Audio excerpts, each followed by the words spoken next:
भीष्माचार्य कौरव सेनेतल्या सोमदत्तीपासून बाल्लिकपासून स्वतः भीष्माचार्य, द्रोणाचार्य, कृपाचार्य, कृतवर्मा जो मिळालेला असतो नारायण सेनेकडून, कृष्णाने सांगितलं असतो की मी युद्धात भाग घेणार नाही, न धरी करी शस्त्र, युक्तीच्या गोष्टी सांगेन चार.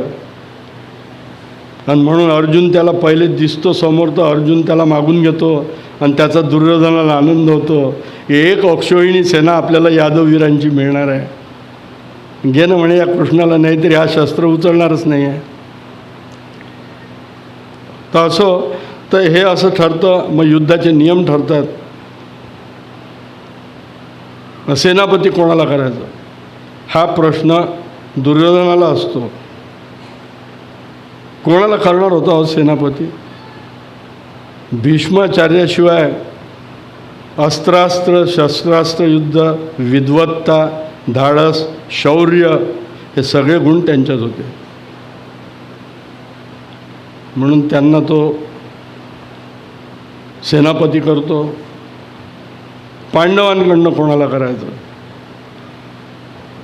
तर खल होतो की भगवंत तर काही सेनापती बनणार नाही, मग कोणाला करायचं? भीमसेनाला सेनापती केलं तर त्या सेनापतीवर टेन्शन असतं सगळ्या सैन्याला हे करण्याचं. तो ज्याचा जन्मच द्रोणाचार्यांचा वध करण्यासाठी झालेला आहे त्यालाच सेनापती का नाही करायचं? तो अतिशय बलिष्ठ आणि अतिशय शस्त्रास्त्रात द्रोणाचार्यांनीच त्याला शिकवलेलं असतं सगळं विसरून द्रुपदाच्या गोड बोलण्यामुळे, तर त्याला सेनापती करतात. या युद्धात अनेक गोष्टी घडलेल्या आहेत. प्रत्येक गोष्ट काही घेणार नाही आहे. मला वेळेत आज संपवायचं आहे, स्वर्गापर्यंत जायचं आहे. फक्त सेनापतीचं पद घोषित करण्याआधी भीष्म दुर्योधनाला सांगतात, सेनापती मी होईन, पण माझी एक अट आहे सगळ्यांकरताच. काय अट आहे तुमची? मी एकाही पांडवाला शस्त्रांनी, अस्त्रांनी, बलांनी, मंत्रविद्येनी कशानीही मारणार नाही. हे कबूल आहे का? बोल. बाकी मी करेन कोणाशी युद्ध, कोणाला हरवेन. दुसरी गोष्ट, मी कुठलीही स्त्री जर युद्धात आली तर मी युद्ध विन्मुख होईन, मी चालला जाईन वापस. या युद्धभूमीवर स्त्रीचं दर्शन मला वर्ज्य असतं. ते फार डोकं लावून बोललेला आहे तो भीष्म. ठीक आहे म्हणे, कबूल आहे, तुम्हीच व्हा. मग पोझिशन यांच्या घेतलेल्या असतात. पूर्वेकडचे तोंड असलेले शिबिरं सगळे कौरवांचे असतात. पश्चिमेकडे यांना त्रास व्हावा म्हणून यांचे असतात. ऐन हिवाळ्याचे दिवस युद्धाला सुरुवात होणार असते आणि ठरल्याप्रमाणे युद्धाला सुरुवात असेल. मित्रांनो, तुम्हाला हा प्रश्न पडला नाही का कधी? मला पहिल्यांदा पडला. 7 अक्षौहिणी वर्सेस 11 अक्षौहिणी. कबूल? व्यासांनीच लिहून ठेवलं आहे. याचं काय? सूर्योदय झाला की युद्ध सुरू होणार असतं. सूर्योदय सूर्य अस्तास गेला, सूर्यास्त झाला की युद्ध थांबणार. हे नियम ठरलेले असतात. अरे पण ते सगळं बनवून लढते, त्यांना खायला कोण घालणार? तर हे जसे सगळीकडे राजांकडे फिरले असतात तसे हे सगळे फिरतात. कोणीच त्यांना, तर ते जातात. तर यांच्या युधिष्ठिरापेक्षाही सौम्य हृदयाचा जो असतो राजा, तो उडुपीचा राजा असतो. दोघं सख्खे बंधू असतात उडुपीचे. म्हणजे जे आता आपण डोसा आणि हे बाकीचे पदार्थ जे उडुपीचे असतात तसे ते दोघं बंधू असतात राजे.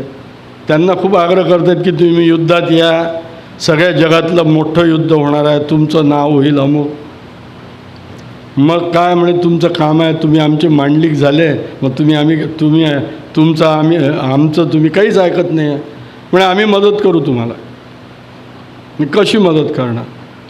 या सगळ्यांचा स्वयंपाक आमचे आचारी करतील. दोघं भाऊ असतात ते, एक असतो दोडण्णा आणि एक असतो चिकप्पा. कानडमध्ये चिकप्पा म्हणजे लहान, अण्णा म्हणजे मोठा दोडण्णा. दोडप्पा आणि चिकप्पा असे, दोडण्णा आणि चिकप्पा. ते म्हणतात आम्ही सगळी व्यवस्था करू. आणि ते त्या दोघांनी सगळ्यांची जेवणा खाण्याची व्यवस्था केली. आणि तिसऱ्याच दिवशी युधिष्ठिर त्याला बोलवतो आपल्याकडे. का रे म्हणतो, तुम्ही 11 अश्विनीने हे पहिल्या दिवशी बनवलं अन्न, मग पहिल्या दिवशीचा एवढा संहार झाला तर मग वाया गेलं असेल. महाराजाधिराज सम्राट युधिष्ठिर एक लक्षात घ्या, तर त्यावेळेला सगळ्यांची भाषा देवभाषा संस्कृतच होती. म्हणजे एक कणी अन्नाचा वायू जाऊ देणार नाही आम्ही, आणि दिला नाही 3 दिवसात. म्हणजे कसा, तर तो म्हणे आम्हाला असं सांगितलं गेलं की कृष्णाला युद्ध संपलं की आम्ही दाणे नेऊन देतो खायला. तो जे काय आम्ही नेऊन देतो ते दाणे संपवतो. त्याच्यात त्यांनी किती दाणे संपवलेले आहे हे आम्ही पाहतो, मोजतो. आणि त्याला 20,000 गुणतो. म्हणजे तितकं सैन्य मेला आज, दुसऱ्या दिवशी पुन्हा तितकं कमी करून तेवढंच बनवतो. त्यामुळे अन्न एक कणी वाया जाणार नाही, ही तुमची खात्री असू द्या. मग युद्ध सुरू होतं तर पहिला शंख जो असतो तो भीष्माचार्यांनी वाजवलेला आहे आक्रमण करून. इथेही महद आश्चर्य आहे. एका सेनापतीने शंख वाजवल्यावर विरुद्ध बाजूच्या सेनापतीनीच शंख वाजवायला पाहिजे असा नियम होता. तिथे शंख द्रष्टद्युम्न वाजवत नाही. तो म्हणते या सगळ्याच्या सगळ्या राजांना एकटाच जो हरवू शकतो तो इथे असताना तो मान त्याचा आहे. आणि त्याला विनंती करतो जाऊन की भगवंत तुम्ही 5 जन्य फुका. आणि कृष्णाने शंख वाजवलेला आहे पहिला युद्ध सुरू होताना. भीष्माचार्यांना प्रतिध्वनी श्रीकृष्णाचा 5 जन्य ऐकू गेल्यावर बाकीच्यांना थरकाप सुटतो की अरे वा, यांनी तर कबूल केलं होतं, शपथ घेतली होती श्रीकृष्णाने की मी युद्धामध्ये शस्त्र उचलणार नाही, मग आता शंख कसा काय फुकून राहिला हा, असू द्या म्हणतो. मग तेवढं हे सगळं होत असताना त्याच्या आधी गीतेत अध्याय आहे अर्जुन विषाद योग. आता व्यासांनीच लिहिलं आहे, त्याच्यावर मी काही बोलू नाही शकणार. परंतु खरोखर जेव्हा विचार केल्यावर असं वाटतं का हो तो अर्जुन विषाद योग होता काय भिवून त्यांनी धनुष्य खाली ठेवलं होतं काय? कृष्णाला म्हणतो तो सेनोयोर उभये रथस्थापत्य केशव, म्हणतो दोन्ही सैन्याच्या मध्ये रथ घेऊन चल, मला पाहायचं आहे. आणि त्या ठिकाणी ही जी गीता आहे ही सांगितल्या गेलेली आहे. याच्यावर अनेक लोकांचा आक्षेप आहे. तो आक्षेप आपण काही ऐकायचा नाही. कारण युद्धाचं सैन्य अरेंज करायला जेवढा वेळ लागतो साधारणतः दोन्हीकडचे 7 लक्ष आपलं 7 अक्षोहिणी 11 अक्षोहिणी तेवढ्या वेळात नक्कीच भगवंतांनी त्याला गीता सांगितली. आणि अर्जुनाला विषाद योग जरी म्हटलेला आहे, अर्जुनाचं पहिलंच वाक्य आहे त्या कृष्णाला की अरे हे सगळे माझ्या आपता दिसतात मला सगळे समोर, मी यांना मारून टाकू. अरे केवढा आत्मविश्वास अशोकराव. एखादा दुसरा असतं तर म्हटलं असतं अरे बाबा यांच्याशी लढायचं, इतक्या लोकांशी आपले सैन्य कमी. हां कॉन्फिडन्स होता आहे पक्का, या सगळ्यांना मी मारून टाकेन. मग कशाला मारू रे बाबा मी. मग श्रीकृष्णाने म्हणजे व्यास महर्षींनी आपल्यावर अतिशय अगणित उपकार केले आहे की ज्याला 5वा वेद म्हटलेला आहे त्या गीतेला त्यांनी कृष्णाच्या तोंडी कृष्णाच्या मुखारविंदातनं आपण स्वीकारलेलं आहे ते. तर तिथे कृष्ण त्याला सांगतात, अर्जुनाला एकच उपदेश करतात, तेवढंच सांगतो, तो अतिशय महत्त्वाचा आहे. तो म्हणतो, अरे तू घाबरून राहिला का म्हणतो अर्जुना मृत्यूला? ते सगळे आधीच मेलेले आहे म्हणतात, मीच मारलेला आहे त्यांना, तू फिकर नको करू, तुला पाप नाही लागणार. मला माहीत आहे तू घाबरलेला नाही आहेस, पण तरी तुझं समाधान करावं म्हणून सांगतो. यत कदाचित चुकून, तर तो भगवंत त्याला सांगतात, अरे म्हणे, अरे हतोवा प्राप्स्यसि स्वर्ग जित्वा वा भोक्ष्यस्य महिम तस्माद उत्तिष्ठ कौंतेय युद्धाय कृतनिश्चय. घाबरतो आहे म्हणे तू, अरे मेला तर स्वर्ग मिळेल. हतोवा प्राप्स्यसि स्वर्ग, या तीर्थावर या भूमीवर जो मरेल त्याला स्वर्गच आहे म्हणे डायरेक्ट. हे वरदानच दिलं आहे त्या कुरुवंशाला, कुरुला राजाला इंद्राने. जित्वा वा भोक्ष्यस्य महिम, जिवंत राहिला आणि तू राहणारच आहे. सगळी इथे पृथ्वीवरची जेवढी जमीन आहे तेवढी तुम्ही भोगाल. तस्मात उत्तिष्ठ कौंतेय, उत्तिष्ठ म्हणजे उभा राहा, तस्मात म्हणजे त्याच्याकरता, हे कौंतेय उभा राहा. आणि युद्धाय कृतनिश्चय, युद्धाय सप्तमी, युद्धाचा निर्णय घे आणि चालू कर. आणि अशा रीतीने युद्ध चालू होतं. गंमत अशी आहे की हे युद्ध 18 दिवस चाललेलं आहे. पहिले 9 दिवस ज्याला नुरा कुस्ती म्हणतात, जी दारा सिंग आणि त्या गामाची, कोण याचा पाकिस्तानचा, त्यांची व्हायची, ठरवून खेळलेले डाव असायचे. तसं भीष्माचार्य अगदी सांभाळून मारत असतात. आणि मुख्य म्हणजे अर्जुन पण त्यांनी केलेल्या प्रेमाकरता अर्जुन बाण सोडतच नसतो त्यांच्यावर. 8 दिवस असे जातात, पण दररोज भीष्माचार्य सैन्याला मारत असतात पांडवांच्या. कृष्ण घरी गेल्यावर दाणे खाताना विचार करतो, लिहिला व्यासमुनींनी, की हे राहिलं तर याच्याजवळ सैन्यच नाही राहणार ना हो धर्मराजाजवळ. आता ते भगवंत होते, अनेक लीला. त्यावेळेला एक नियम अजून बनवला गेला होता, ते मी सांगायचं विसरलो, की सूर्यास्त झाल्यानंतर दोन्हीकडचे एकमेकांकडचे शत्रू जे झालेले आहेत ते पूर्वीचे मित्रही असतात, तर मित्र एकमेकाला भेटू शकतात कोणत्याही शिबिरात जाऊन. श्रीकृष्ण सांगतो याला, भीमाला जा म्हणतो ताबडतोब, आणि जे शिबिर तिकडे आहे आपलं तिथून कसंही करून द्रौपदीला घेऊन ये पटकन. भीम पटकन घेऊन येतो तिला. नात तुम्ही सगळे इथंच बसायचं म्हणे, मी तिला कुठे घेऊन चाललो आहे, कशाला घेऊन चाललो आहे, एकदाही विचारायचं नाही कोणी. सेनापतीचं जे शिबिर असतं स्वतःचं, ते अत्यंत मोठं आणि चांगलं, त्याच्यात दालनं असतात, कोणी आले, सभा होतात, युद्धाच्या योजना होतात. अंधार पडल्यानंतर श्रीकृष्ण घेऊन जातात द्रौपदीला तिथे. तिच्या अंगावर एक कांबळं. भगवंत स्वतः पुढे काही जात नाहीत. ती जाऊन आवाजावरनं कळतं की ही स्त्री आहे. भीष्माचार्यांचे आशीर्वाद घ्यायला सगळे जात असतात. ती नमस्कार करते, त्यांच्या पायावरती डोकंही ठेवते, हातही ठेवते.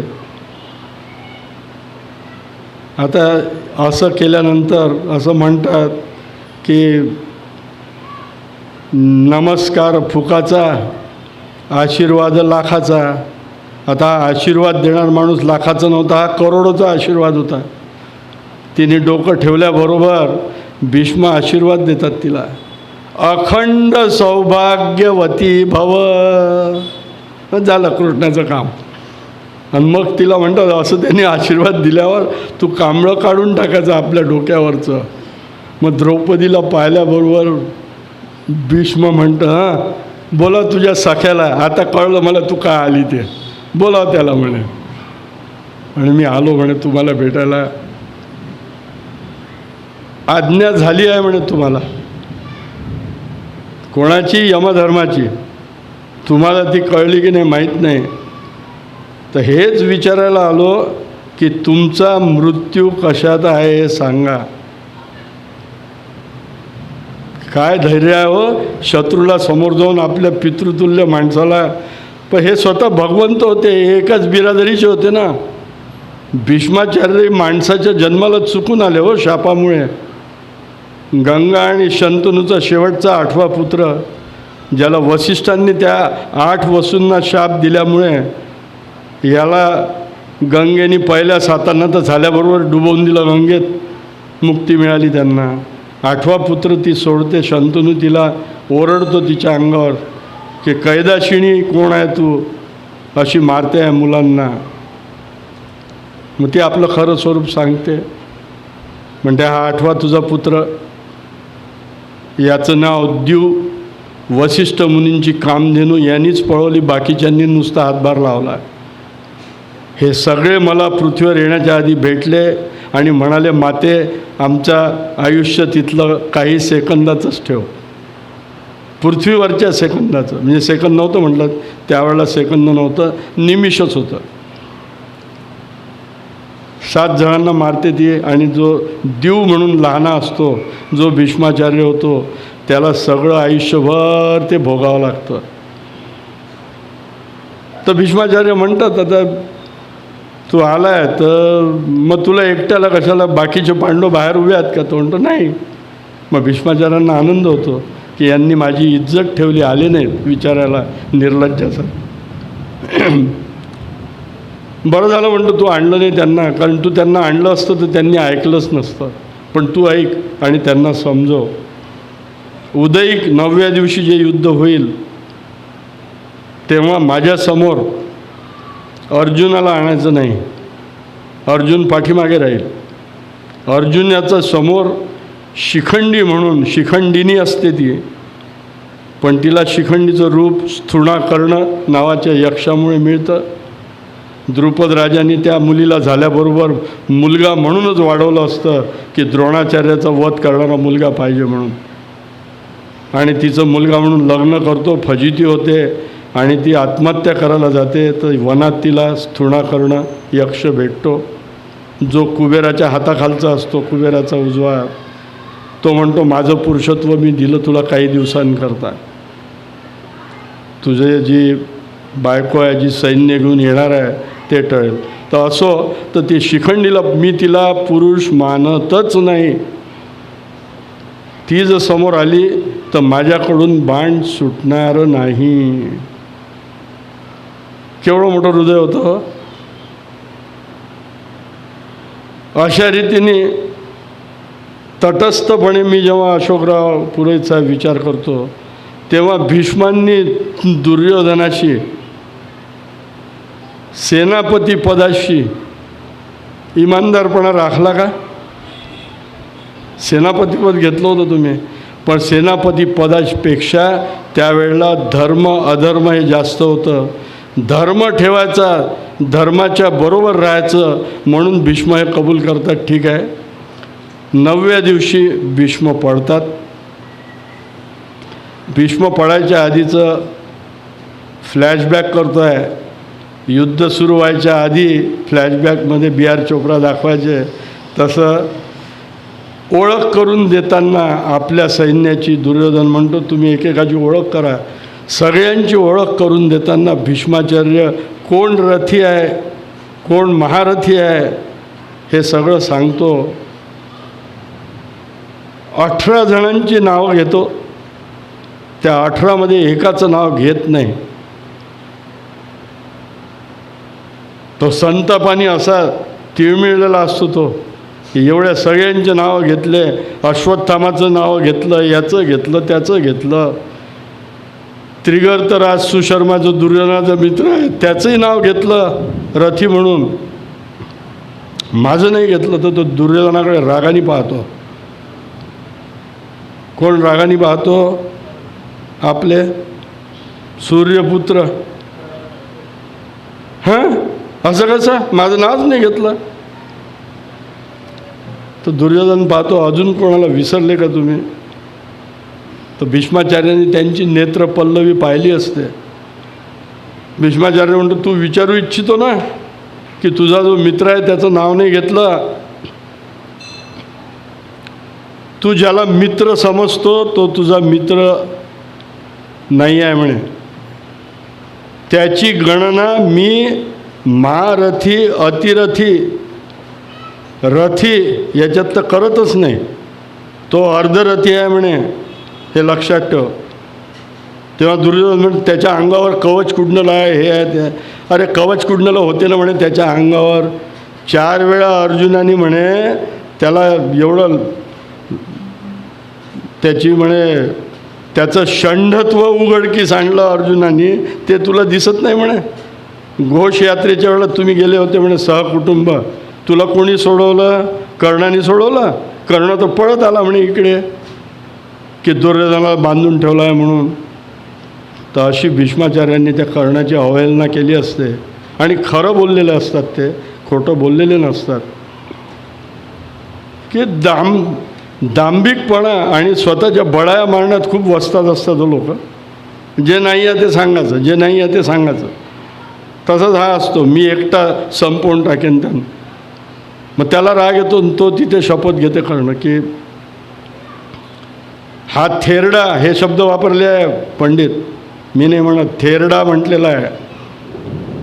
हा वृद्ध षंड ज्याला सेनापतीपद दिलेलं आहे, हा जोपर्यंत जिवंत आहे तोपर्यंत मी युद्धभूमीवर येणार नाही. 9व्या दिवशी भीष्मांना शिखंडी बाण मारते. शिखंडिनी ही पूर्वजन्मीची अंबा असते, जिला भीष्मांनी नाकारलं असतं की मी तुझ्याशी लग्न करू शकत नाही. मी ज्या 3 तुझ्या 2 बहिणींनी तुला पळून आणलं ते माझ्या नातवंडासाठी आणलं, विचित्र वीर्यासाठी. ती म्हणते मी शाल्वाला वरलेला आहे, मी चालली जाईन. जा म्हणते तू कुठे, तुला सन्मानपूर्वक पाठवतो. तो शाल्व म्हणतो ज्यांनी एकदा जिंकलेला आहे तुला, मी तुला स्वीकारत नाही, जरी तू माझी प्रेयसी आहे तरी. तर ती जळत असते, शंकराकडे जाते, परशुरामाकडे जाते. परशुरामाचं भीष्माचं त्यावेळेला अंबेच्या काळात युद्ध होतं. परशुराम भीष्मासमोर हात टेकतात आणि ती अंबा शिखंडीच्या रूपाने द्रुपदाच्या इथे जन्म घेते, शंकराच्या आशीर्वादाने, शंकर भगवानांच्या, की ठीक आहे शिखंडीच्या रूपात तू त्यांचा वध करशील. आणि या शिखंडीच्या पाठीमागे थोड्या अंतरावर अर्जुन उभा असतो. आणि या 9 दिवसातल्या संहाराची कृष्णाने अर्जुनाला आणि सगळ्यांना सांगितलं असतं की हे जर राहिले तर शेवटी तुमची सेनाच राहणार नाही, तुम्ही 5च जण राहाल फक्त. यांना मारा पहिले, पुढचं पुढे बघू. आणि अशा रीतीने 9व्या दिवशी भीष्माचार्य धारातीर्थी पडतात. ते धारातीर्थी पडतात ते त्या शिखंडीच्या बाणाने नाही पडत. अर्जुनाच्या बाणाचा जो फोर्स असतो प्रत्यंचेचा, त्याच्यामुळे ते रथातनं फेकल्या जातात आणि सगळे बाण त्यांच्यावर लागलेले असतात. आणि ती प्रसिद्ध कथा आहे नंतर की त्यांना पाणी हवं असतं तर ते फक्त अर्जुनच देऊ शकतो. बाण मारून बाणगंगा उत्पन्न करतो तो आणि त्यांच्या मुखात जाते. असो, मग भीष्म गेल्यावरती दुर्योधनाला फार मोठा राजकीय पेच असतो की आता सेनापती कोणाला करायचं. कारण योग्यतेचे 3घही असतात, द्रोणाचार्य असतात, कृपाचार्य पण असतात आणि कर्ण पण. कर्णाला तो समजत असतो की हा सेनापती व्हायचा योग्य आहे म्हणून, तो काही नसतो योग्य. मग द्रोणाचार्याला करतात. द्रोणाचार्यांचे 2 सेकंदात आटपतो. 4 दिवस द्रोण पर्व आहे. 4 दिवस म्हणजे 10वा 11 12 13 आणि 14वा. 14व्या दिवशी द्रोणांनाही श्रीकृष्णाच्या चतुराई म्हणा, कारस्थान म्हणा, किंवा आपण युद्ध धर्म म्हणू इथे, तो त्या राजा युधिष्ठिराला श्रीकृष्ण भगवान सांगतात या द्रोणाचार्याच्या हातात जोपर्यंत धनुष्य आहे तोपर्यंत याच्यासमोर कोणीही टिकणार नाही आणि तुम्ही जिंकणार नाही. आणि यांनी याची प्रतिज्ञा केलेली आहे म्हणे त्यांनी, की मला जर एखादी अत्यंत अप्रिय बातमी माझ्या श्रवण केली तर तिथल्या तिथे मी शस्त्रत्याग करीन आणि परधामी चालला जाईल. तर भगवंतच होते ते. भगवंत म्हणे मालव देशचा राजा असतो, त्याच्याकडे अश्वत्थामा नावाचा हत्ती असतो. ते सर्वश्रुतच आहे. भीम त्या हत्तीला मारतो आणि ओरडायला लागतो, अश्वत्थामा हाता, अश्वत्थामा हाता. पण मित्रवर्ग, अतिशय नम्रतापूर्वक मी सांगतो, युधिष्ठिराने जे आता आपण जे ऐकतो, कोणाचे राजकीय नेतेही म्हणतात नरोवा कुंजरोवा, पंडित नरोवा कुंजरोवा हा शब्दच नाही आहे महाभारतात कुठे. महाभारतात व्यासांनी घातलेला आहे, युधिष्ठिराच्या कपाळावर धर्मबिंदू जमतात लाजेनी, की हा केशव मला खोटं बोलायला लावतो आहे इथे. भय वाटतं त्याला. तो म्हणतो राहायचं आहे की नाही, एवढं युद्ध कशाला केलं मग, हां का पुन्हा जायचं आहे त्यांच्याबरोबर अति आश्रित म्हणून. मन म्हणतो आहे तो विचारायला येईल तुला.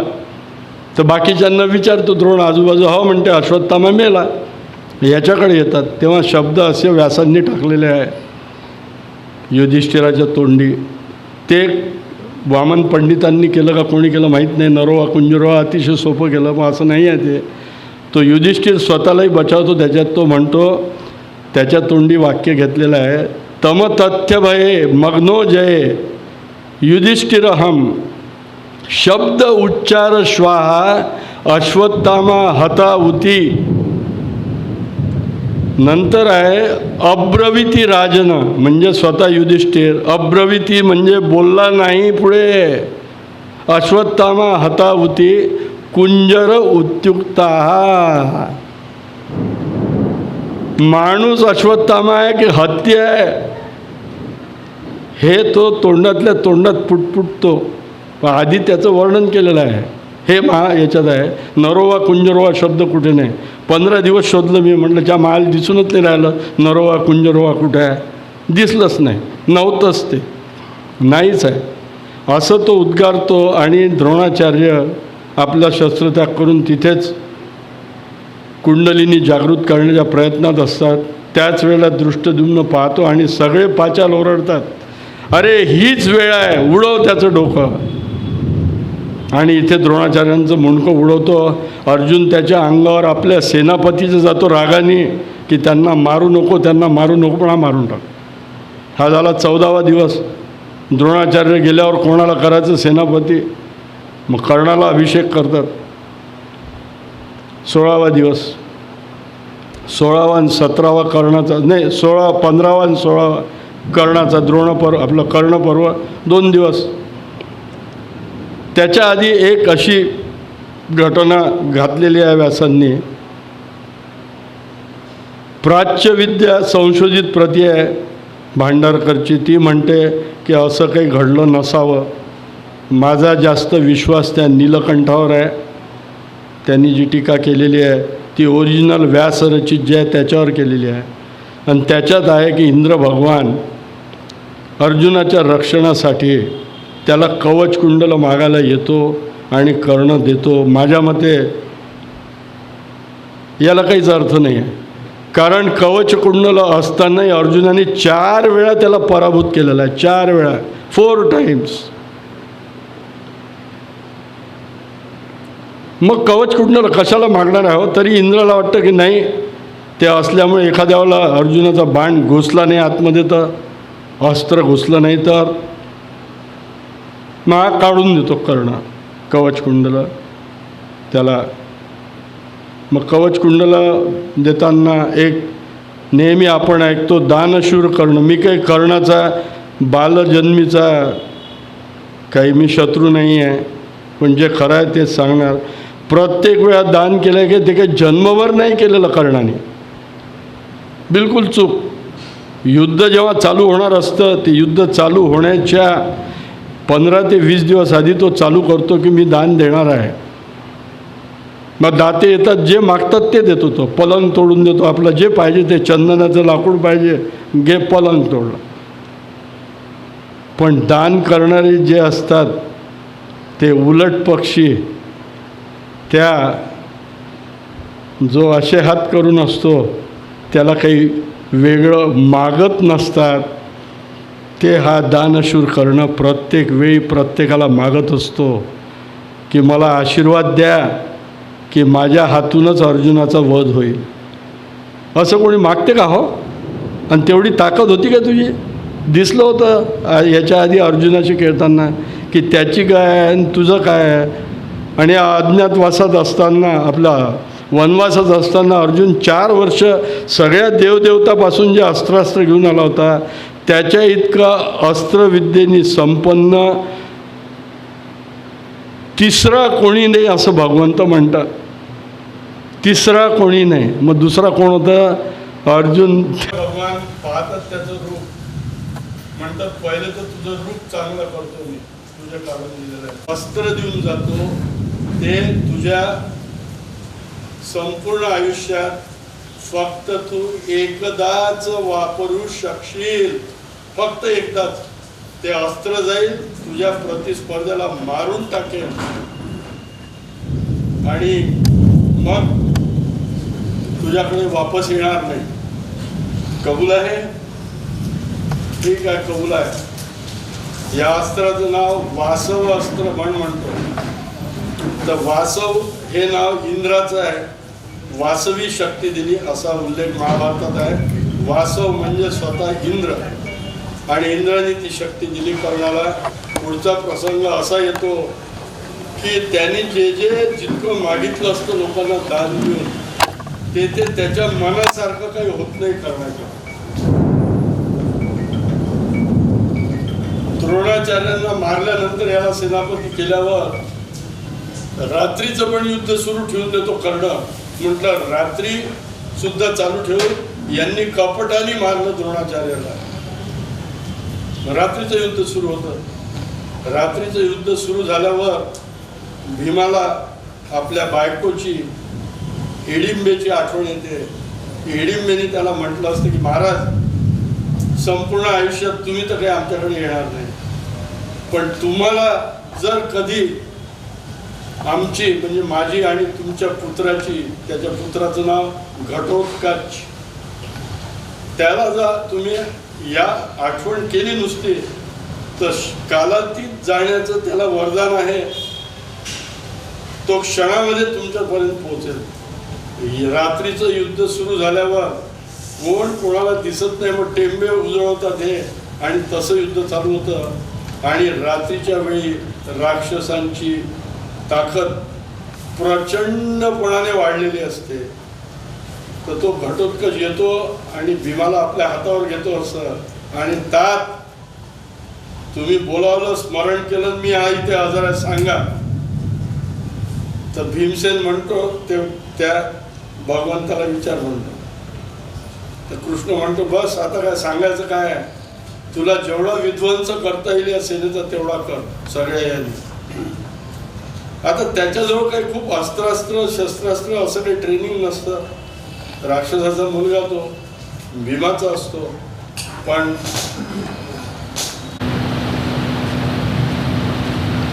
हॅलो हॅलो ठीक आहे, येतोय. तो घटोत्कच येतो आणि अक्षर तुडवावं तसं त्या कौरवांच्या सैनिकांना सगळ्यांचे रथ फेकतो. याचा रथ फेक. इतकी बलाढ्य ताकद असते हो भीमाचा पुत्र. मग दुर्योधन पाहतो ते सगळं कौरव सैन्य पळते वापस की चला घरी बा, युद्ध नाही पाहिजे, याच्याशी कोण खेळेल. कोणाला माहीत असतं कर्णाने अतिशय आढ्यतेने सांगितलं असतं त्याला की 3 दिवसाच्या आत आता अर्जुन मेलेला दिसेल तुला. हे कवच कुंडल माझे दिले आहेत मी, आणि त्याच्या बदली मला इंद्राने वासवी शक्ती दिलेली आहे. दुर्योधन त्याच्याशी आर्ग्यू करतो, तिथे भांडतो त्याच्याशी. अरे म्हणे मूर्खा, तुला अक्कल नाही आहे का म्हणे काही. अरे इथे सगळे मरतायत म्हणे. तो म्हणतो मला जास्त शिकवू नका म्हणे. तू विसरला का भीष्माने तुझ्याबद्दल काय म्हटलं होतं ते. मित्र पुन्हा हे सांगतो, पुन्हा फ्लॅशबॅक आहे. मी काही विसरलो नव्हतो, मला हे कर्णाच्या वेळेला सांगायचं होतं.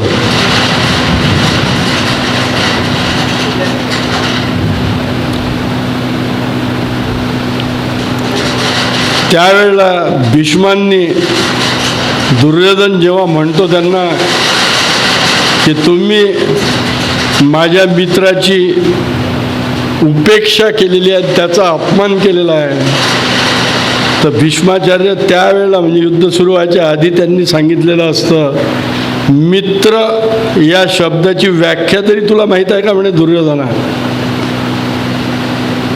आणि अतिशय मला मोह होतो ती व्याख्या सांगायचा.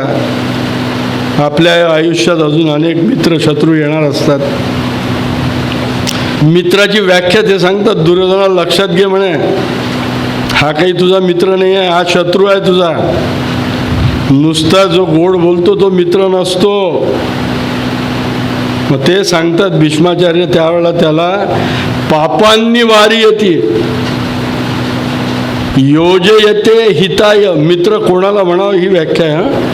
पापांनी वार्यते योजयते हिताय, गुह्याती गुह्यती गुणान प्रकटीकरोति, आपद्गतम नच जहाती ददाती काले, सन्मित्र लक्षणम इदम प्रवदंती संता. म्हणजे व्यासांनी लिहून ठेवलेलं आहे मित्राचे लक्षण आहे, हे लक्षात घे म्हणे. पापांनी वार्यती म्हणजे मित्राला पाप जो करू देत नाही, पापापासून त्याचं निवारण करतो तो मित्र. योजयते हिताय, मित्राच्या हिताकरता जो योजना करतो तो मित्र. आपदगतम न तर जहाती ददाती काले, म्हणजे आपदधर्म ज्या वेळेला अत्यंत संकटात असतो मित्र, त्यावेळेला आपले काम धंदे सोडून जो जातो आणि त्याला मदत करतो तो मित्र.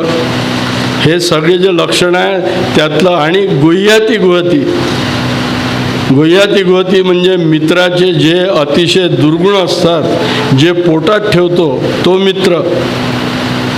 गुणान प्रकटीकरोति, मित्राच्या ठिकाणी जे काय थोडेसेच गुण आहे ते साऱ्या लोकांना भर सभेत सांगतो तो मित्र. तर याच्यातला एकही गुण करण्यात नाही आहे, तो काही तुझा मित्र नाही आहे. ते त्यावेळेला दुर्योधन त्याला सुनवतो. माझं ऐकून नाही राहिला म्हणे, तो ती वासवी शक्ती त्या घटोत्कचावर फेक म्हणे.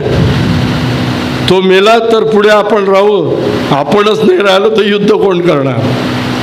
मग शेवटी जी शक्ती अर्जुनाकरता राखून ठेवलेली असते ती शक्ती घटोत्कचावर वापरतो. घटोत्कच पडत असताना कृष्ण पुन्हा आवाज देतो की व्याप्तम विश्वम व्याप्तम विश्वम. त्याला म्हणजे इतका मोठा हो की सगळं विश्व व्याप्त कर आणि पड खाली, म्हणजे कौरव सैन्य मरून जाईल तुझ्या अंगाखाली दबून. तर जेवढा त्याला आकार मोठा करता येतो तेवढा करतो, कौरव सैन्यावर पडतो आणि मरतो. तो मेल्यावर साहजिकच आहे हो, मुलगा मेल्यावर वडिलांना वाईट वाटणारच आहे, काकांनाही वाटणार आहे, बाकी सगळेजण रडत असतात अर्जुनापासून सगळे की एवढा पराक्रमी आपला पुतण्या मेला इथे एका सेकंदात. फक्त एकटा कृष्ण आनंदी असतो आणि स्मितहास्य असतो. मग त्याला रागाने भीम विचारतो की का रे तुझ्या चेहऱ्यावर हास्य कसं. आपण युद्ध जिंकलो म्हणे. आता युद्ध जिंकलो कसं म्हणे, ज्या शक्तीची मला अर्जुनावर फेकेल जी भीती होती, तुझा पुत्र स्वर्गवासी झालेला आहे हे लक्षात घे म्हणे. डायरेक्ट इथून कुरुक्षेत्राहून मरतो तो डायरेक्ट स्वर्गातच जातो. तर त्याचा शोक करू नको, युद्धाला लागा. मग रात्रीचं युद्ध करणं भीतीने थांबवतो की बा इतके लोक मेले. दुसरा नंतरचा दिवस तो करण्याचा शेवटचा दिवस बढाईने विचारत असतो, अर्जुन कुठे आहे मला दाखवा, अर्जुन कुठे आहे दाखवा. अरे सगळ्यांना दिसतोय अर्जुन, तुलाच दिसत नाही. मग इथे श्रीकृष्ण एक हुशारी करतात की आपल्या पाठीमागे ते कर्णाला येऊ देतात, मुद्दाम आपला रथ पळवतात विरुद्ध दिशेने. तर कर्णाचा सारथी शल्य केलेला असतो, अपमानित.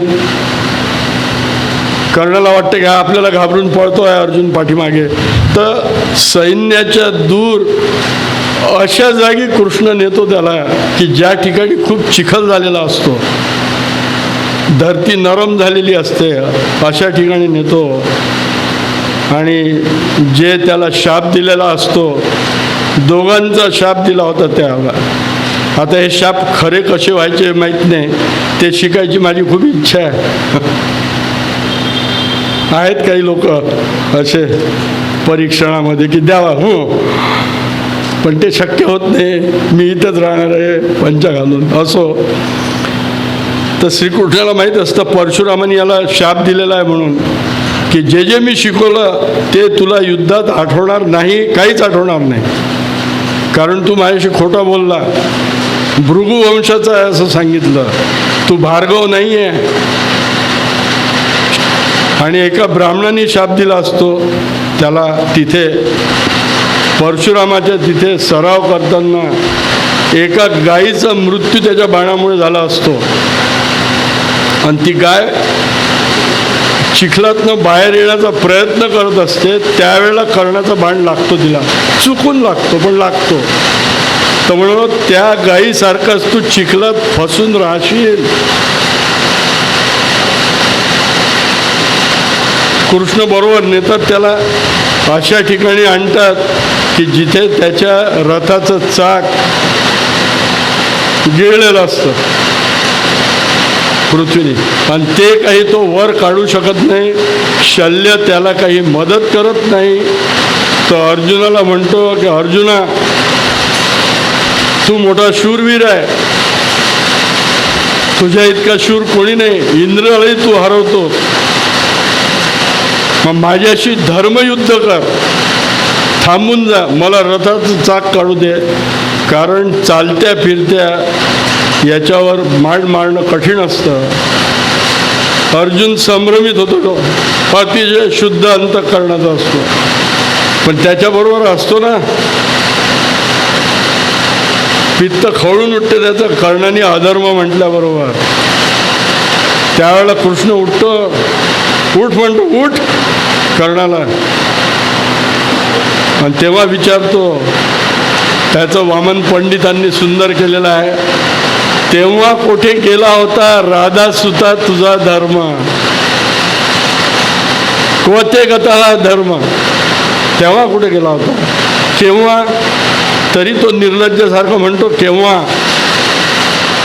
तो म्हणतो एकट्या अभिमन्यूचं गाळलं आहे मी लांबलं असतं. एकट्या अभिमन्यूला 7 जणांनी 6 महारथींनी मिळून मारलं होतं, जे युद्धाच्या नियमात नव्हतं. द्रौपदीला अतिशय असभ्य भाषेत आणि अवर्णनीय त्यांनी अतिशय नीच प्रकारे वर्णन केलं असतं. तेव्हा कुठे गेला होता. एकदाही म्हणतो तू धर्माने वागला नाहीस, मग काही पर्याय असतो. तो अर्जुनाला म्हणतो सोड, बाण सोड, वाट नको भाऊ. एकदा म्हणतो मी तुझे प्राण वाचवले आत्ता. त्या कर्णाच्या एका बाणावर तक्षकाचा मुलगा अश्वसेन जाऊन बसला असतो सूड घ्यायला खांडवनाचा. तो कर्ण बाण मारतो आणि अंजलिक बाण म्हणतेला आहे त्याला.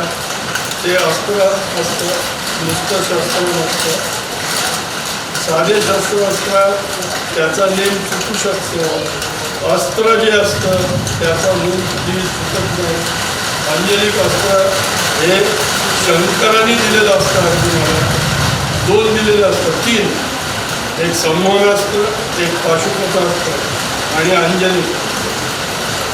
तर ते भगवंत सुचवतात, म्हणजे अरे अंजलिक वाटल्यानंतर चालू लवकर उडव म्हणे त्याचं डोक्यात. आणि अशा रीतीने कर्णाचा वध होतो. त्याच्यानंतरचा सेनापती बनला आहे शल्य.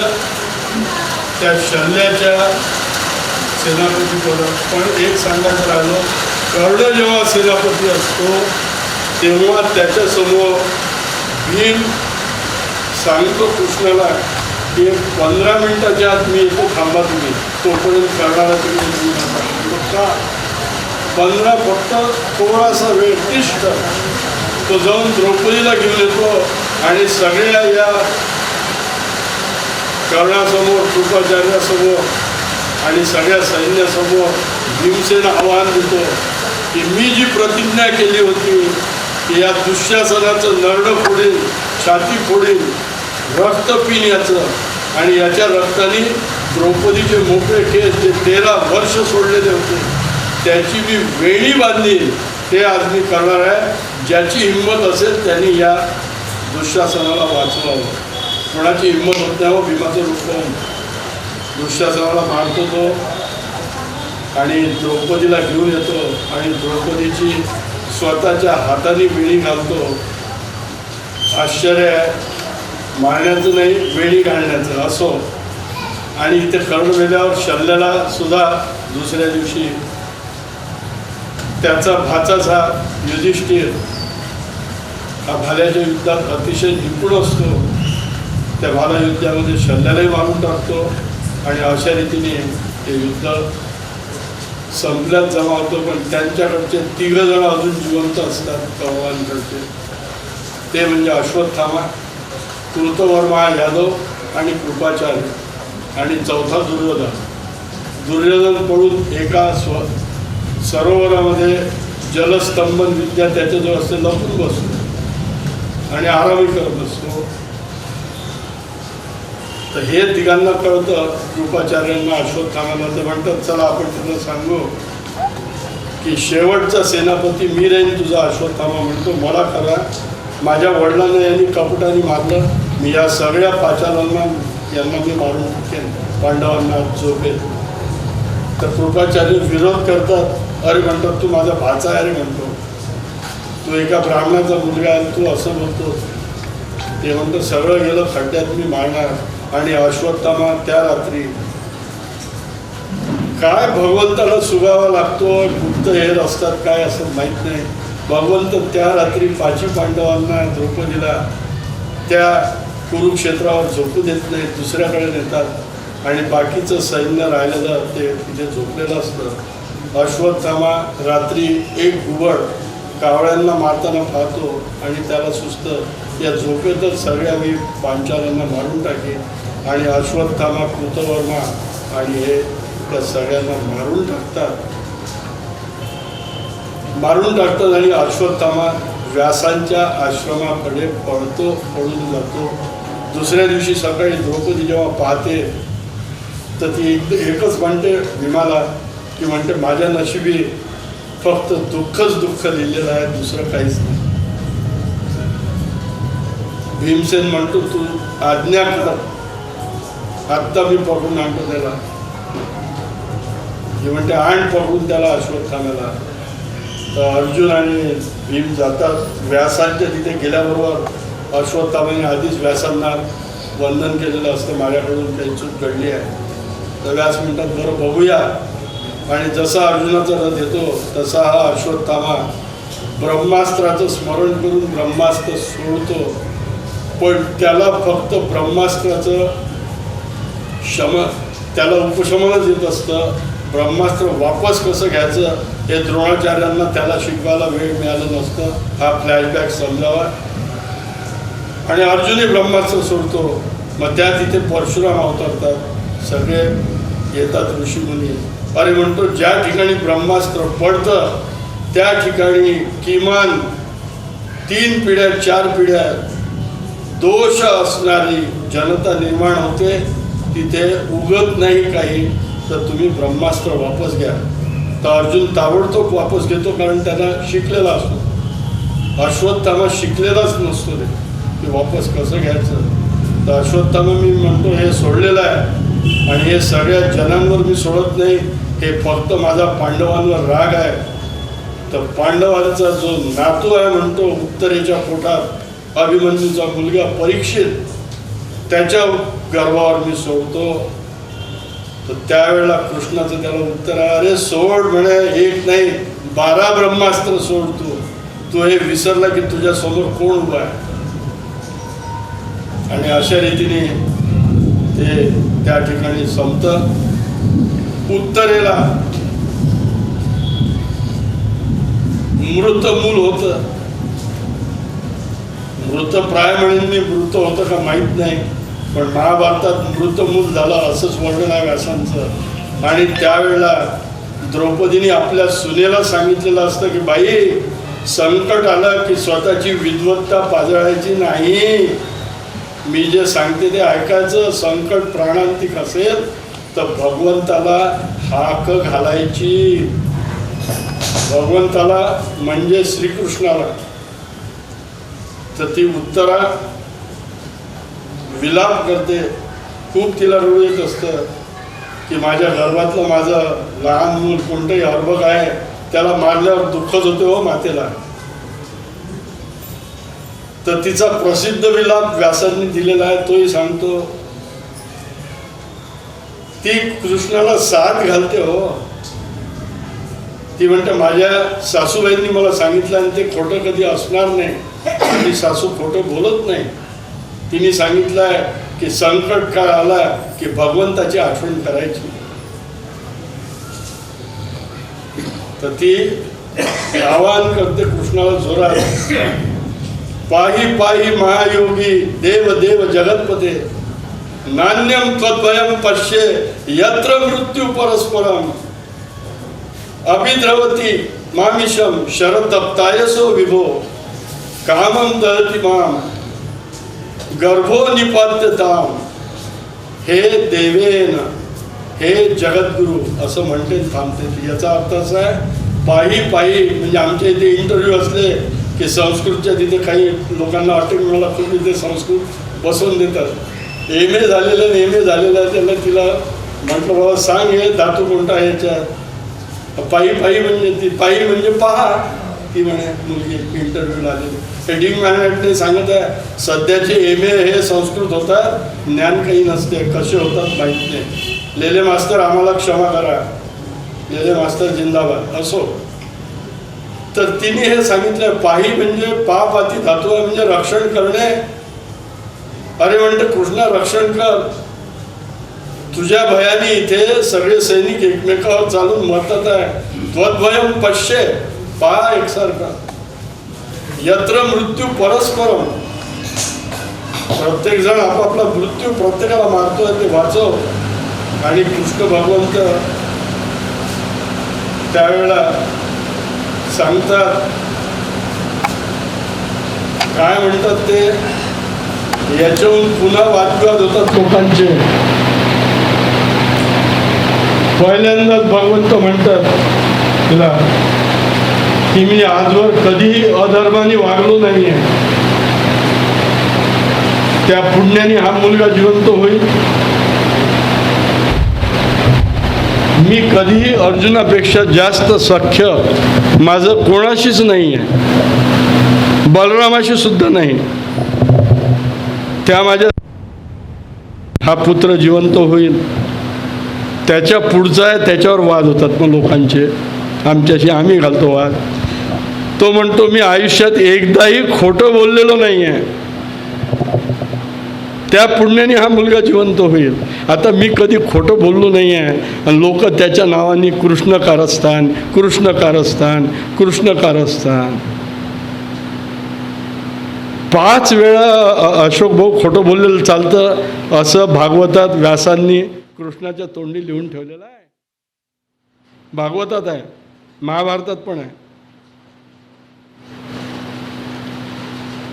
कोणी खोटं बोललेलं चालतं, कोणी पण कोणाशी खोटं बोललेलं चालतं. धन्वंतरीने रुग्णाशी, त्या रुग्णाचे प्राण वाचवण्याकरता, किंवा सज्जन माणसाचे प्राण वाचवण्याकरता जर खोटं बोललं तरी चालतं. अर्धांगिनीशी, धर्मपत्नीशी, किंबहुना अधर्मपत्नीशीही खोटं बोललेलं खोटं होत नाही हे सांगतात. म्हणतात हे सांगितलेलं आहे मी, आणि मी कधीही युद्धातनं पळून गेलो नाही. पण राजस्थानमध्ये कृष्ण भगवंताचं एक नाव रणछोडदास लिहिलेलं आहे, पण त्यांची धारणा चुकीची आहे. युद्धामध्ये नियोजन म्हणून 2 पावलं तुम्ही मागे गेले तर ते काही रणछोड होत नाही. रणछोडदास केव्हा झाले ते, जेव्हा त्या कृष्णाला त्या यवनाला मारायचं होतं, काल यवनाला, की ज्याला वर होता की कोणताच यादव तुला मारू शकणार नाही, आणि त्याला तर मारायचं होतं, कारण जरासंध 18व्यांदा स्वारी केली असते. तर भगवंत पुढे पुढे पळत पळत जातात, त्याला आपल्या पाठीमागे आणतात, आणि मुचकुंद राजा जो सूर्यवंशीय असतो, रामाच्या वंशाचा, ते आराम करत असतात, स्वर्गस्थ देवतांना मदत करून आलेले असतात. आणि एक त्यांनी सांगितलं असतं की माझी झोपमोड जो करेल त्याला मी भस्म करेन, कोणी माझी झोपमोड करायची नाही, कितीही युग मी राहीन झोपेत. कृष्ण भगवंत जातात आणि आपला उत्तरीय पितांबर त्या मुचकुंदाच्या अंगावर टाकून देतात. हा पळालेला आहे यावेळेला, आणि तो कालयवनला भस्म करून टाकतो. ती कथा. आणि तो परीक्षित राजा त्याच्यानंतर राज्य करतो. त्यानंतर हे सगळे पांडव, हे सगळे जण आपल्या इंद्रप्रस्थाला येतात. त्याच्यानंतर 36 वर्ष हे राज्य करतात. राज्य करायच्या आधी हे सगळं झाल्यावर कृष्ण भगवंत म्हणतात की आपल्याला धृतराष्ट्र आणि गांधारी यांचं सांत्वन करणं हे आपल्याला धर्मयुक्त आहे, आपण चलूया, फक्त मी जेव्हा सांगेल त्यांनीच पुढे जायचं. तर कृष्ण सांत्वन घालतो. कोण एवढे 100च्या 100 पुत्र मेल्यावर शांत राहते का माणूस? तर धृतराष्ट्र खवळलेलाच होता, आंधळा होता, तरी त्याच्या अंगात खूप ताकद होती. तर पहिले युधिष्ठिर जातो, नमस्कार करतो, आणि युधिष्ठिरानंतर भीमाचा नंबर, क्रमवारीने तसेच असतात ते. तर भीम जाणार आणि वाकून नमस्कार करणार, तर कृष्ण भीमाला बाजूला करतो, आणि त्याच्या ठिकाणी जो पुतळा ब्रॉन्झचा दुर्योधनाने स्वतःच्या प्रॅक्टिस करता केलेला असतो, तो पुतळा तो त्या धृतराष्ट्राच्या जवळ येतो. धृतराष्ट्र त्या पुतळ्याला चूर्ण करून टाकतात, एवढी त्याची ताकद असते.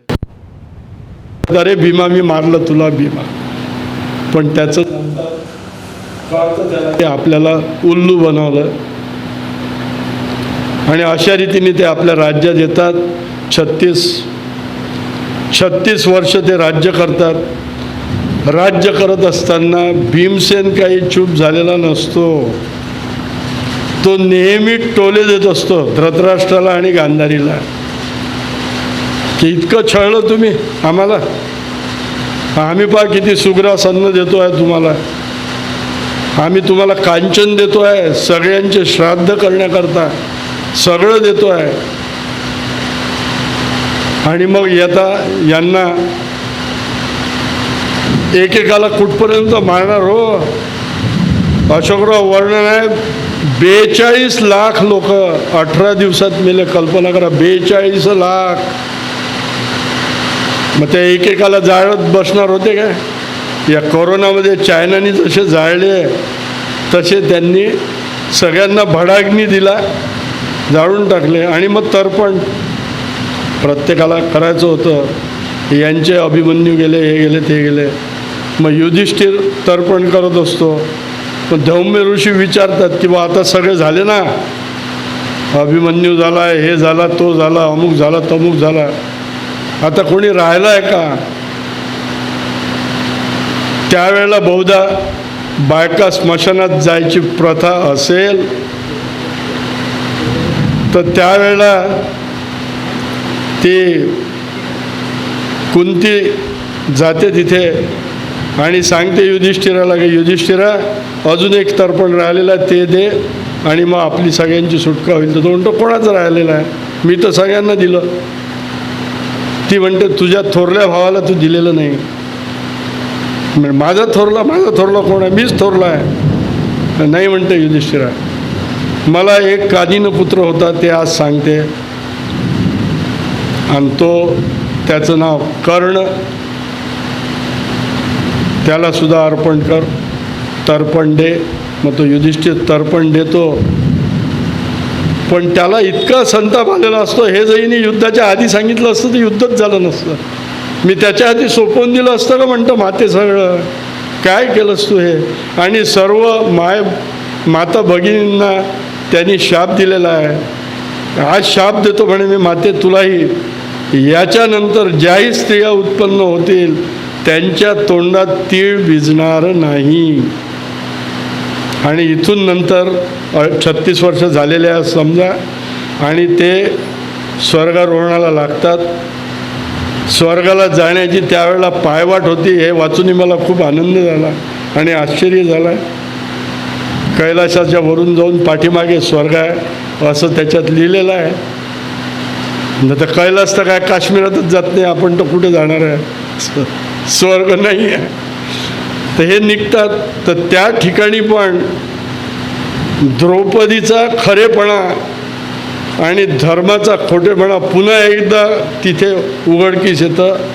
हे वरती चढत असताना ऑक्सिजन कमी होतं तिथे. हो, आता जे जातात ना ते सगळे ऑक्सिजन घेऊन जातात, त्याच्याशिवाय जाऊच नाही शकत तुम्ही. 8,000 फुटाच्या वर झालं की पडतो का आपण, असं होतं. हे जातात तर सगळ्यात पहिले द्रौपदी पडते, मृतप्राय. मृत झालेली नसते, पडते ती.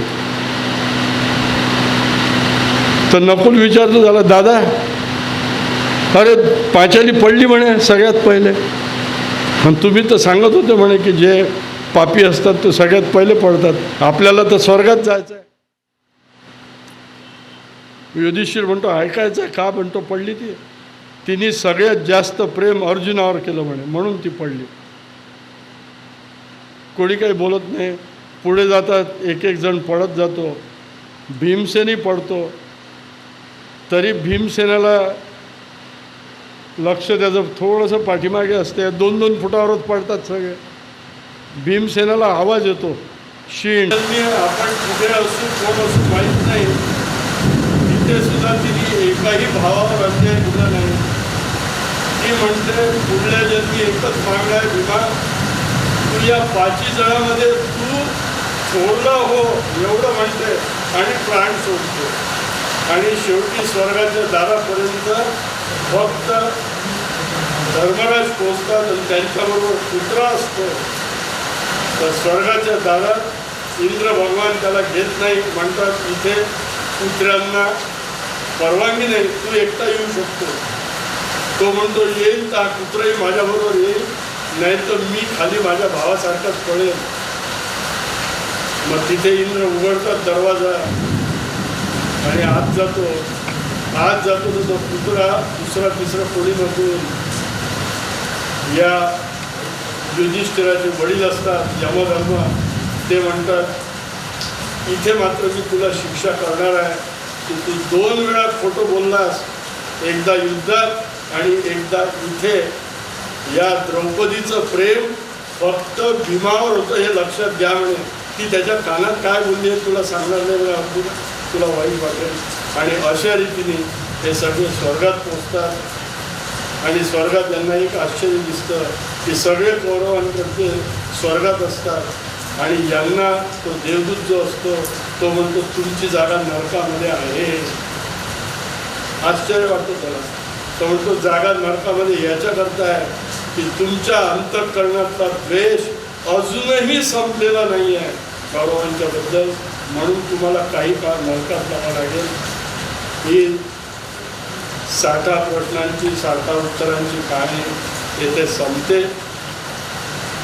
आज मला पुन्हा एकदा उदार अंतःकरणाने क्षमा करा.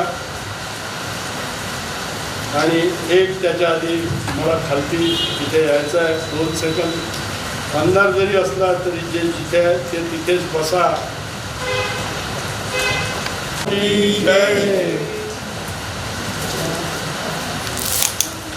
हा सगळ्यांना माझा साष्टांग नमस्कार आहे.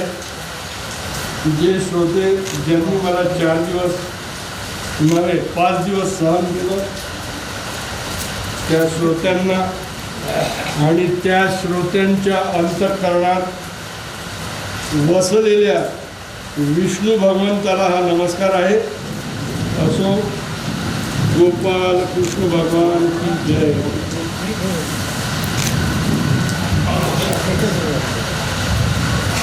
थोडक्यात कार्यक्रम अशा प्रकारचा आहे. अगोदर आपले जे 5 दिवस प्रवचन झाले आहे त्याबाबत आपले अशोकराव मानेकर 2 शब्द सांगतील. त्याच्यानंतर महाराजांचं स्वागत होईल आणि त्याच्यानंतर प्रसाद वाटप होईल. म्हणून मी अशोकराव मानेकर यांना विनंती करतो की त्यांनी 2 शब्द आपलेल्या प्रवचनाचे विद्यार्थ सांगावे अशी मी त्यांना विनंती करतो. मी आपला जास्त वेळ घेणार नाही. प्रवचन करते महाराज, मी आज महाराज म्हणतो त्यांना, आतापर्यंत डॉक्टर मित्र म्हणतो. आजचा 5वा दिवस प्रवचनाचा आहे. द्रौपदीवर उत्कृष्ट रसाळ वाणीतून आपलं वर्णन प्रवचन केलेलं आहे. अगदी जय नावाच्या कथेपासून ते महाभारतातील संपूर्ण पात्रांचा त्यांनी परिचय दिला आहे आणि द्रौपदीबद्दल विशेष माहिती दिली आहे. मी त्यांचा प्रभात कॉलनी गणेश गजानन महाराज मंदिरातर्फे अत्यंत आभारी.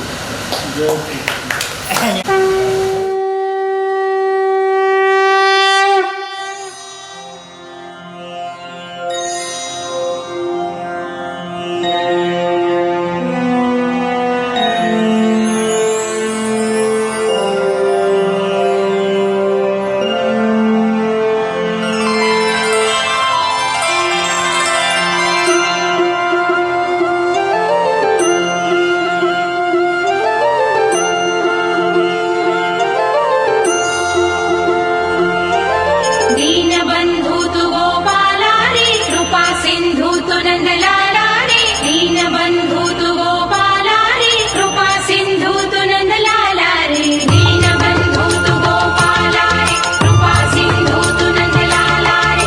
दीनबंधू तु गोपाला रे, कृपा सिंधू तु नंदलाला. तव तेजयातिमिरा गोपाल कृष्ण भगवान की जय. नैवेद्याला दुप्पट आलं. त्यानंतर श्रीफळ द्या. गोपाल कृष्ण भगवान त्यानंतर दक्षिणा द्या.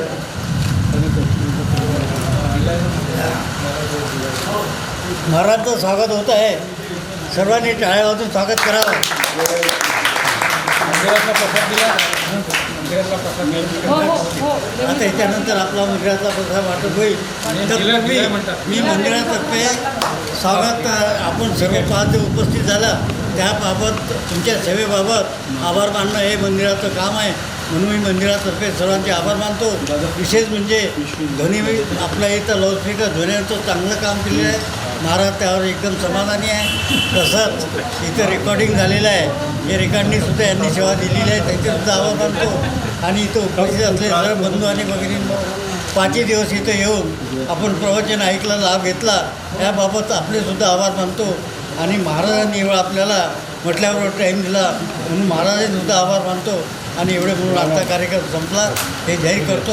आणि त्यासोबत प्रसाद मुलांनीबाई सर्वांना प्रसाद वाटतील असे मी त्यांना विनंती करतो.